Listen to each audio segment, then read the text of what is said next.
Assalomu alaykum. Biz uchburchakni bisektrisasi xossasini isbotini ko'rsatamiz.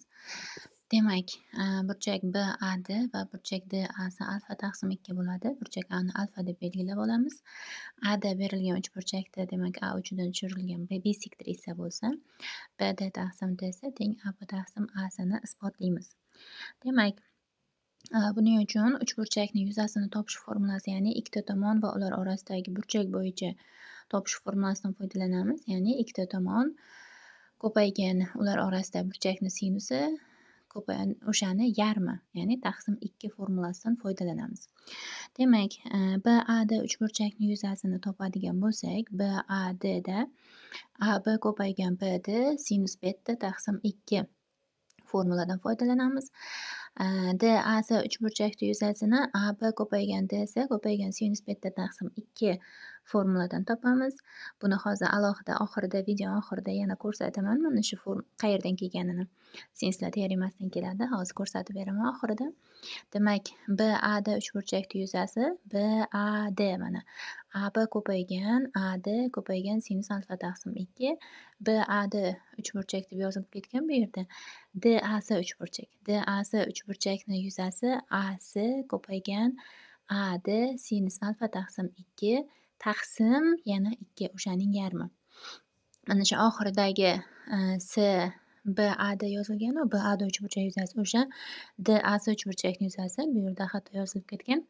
Demak, bularni nisbatlaymiz. Ya'ni BAD uchburchakni yuzasini DAD uchburchakka nisbatlasak, chap tomondagi ikkita yuzani nisbatidan BD taqsim DS qoladi.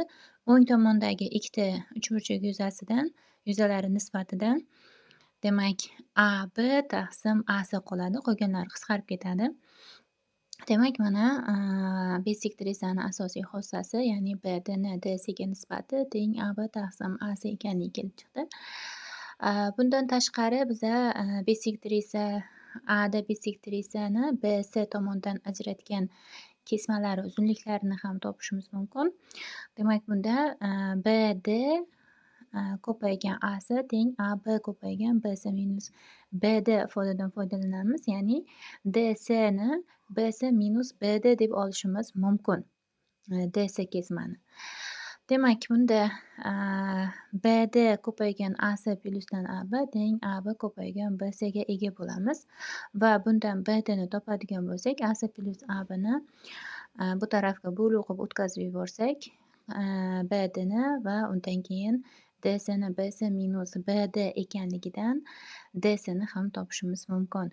Demak, BD teng AB ko'paygan BS taqsim AC plyus AB bo'larkan, DS esa AC ko'paygan BS taqsim AC plyus AB ifodaga ega bo'larkanmiz.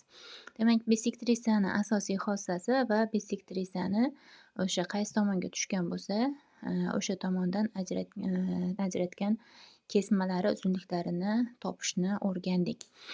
Endi boyagi aytganim SDAs uchburchakni yuzasini, demak, ikkinchi uchburchak yuzasini mana keltirib o'tdim. Bu uchun sinuslar teoremasidan foydalanasiz. Bemalol mana ko'rib olishlaringiz mumkin. Sinuslar teoremasidan osongina kelib chiqadi. O'zlaringiz amallarni qaytadan yozib chiqsalaringiz tushunish shunaqa qiyin emas buni. Katta ABC uchburchak uchun sinuslar teoremasini qo'llasak, AC taqsim sinus beta teng AB taqsim sinus burchak C bo'ladi. Uchburchak ADS uchun sinuslar teoremasini qo'llasak, AC taqsim sinus burchak ADS teng AD taqsim sinus burchak C bo'ladi. Bularni mos ravishda nisbatlab yuborsak, chap tomonda AClar, o'ng tomonda sinus burchak Clar qisqarib ketib, sinus burchak ADS taqsim sinus beta teng AB taqsim AD ifodaga ega bo'lamiz. Bundan sinus burchak ADsini topib olsak, AB taqsim AD ko'paygan sinus beta hosil bo'ladi.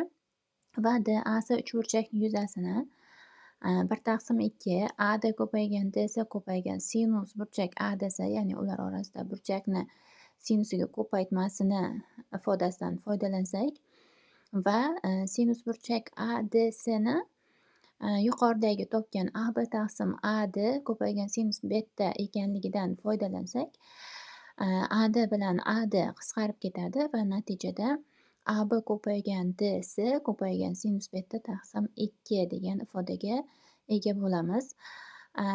Videoni boshida S, DAsi uchburchakning yuzasini, ya'ni DAsi uchburchak yuzasini mana shu ifodaga teng ekanligidan foydalanib ketgandik. Agar tushunmagan bo'lsalaringiz, o'sha yuqoridagi tenglikni tushunmagan bo'lsalaringiz, mana shundan bemalol demak tushunib olishlaringiz mumkin.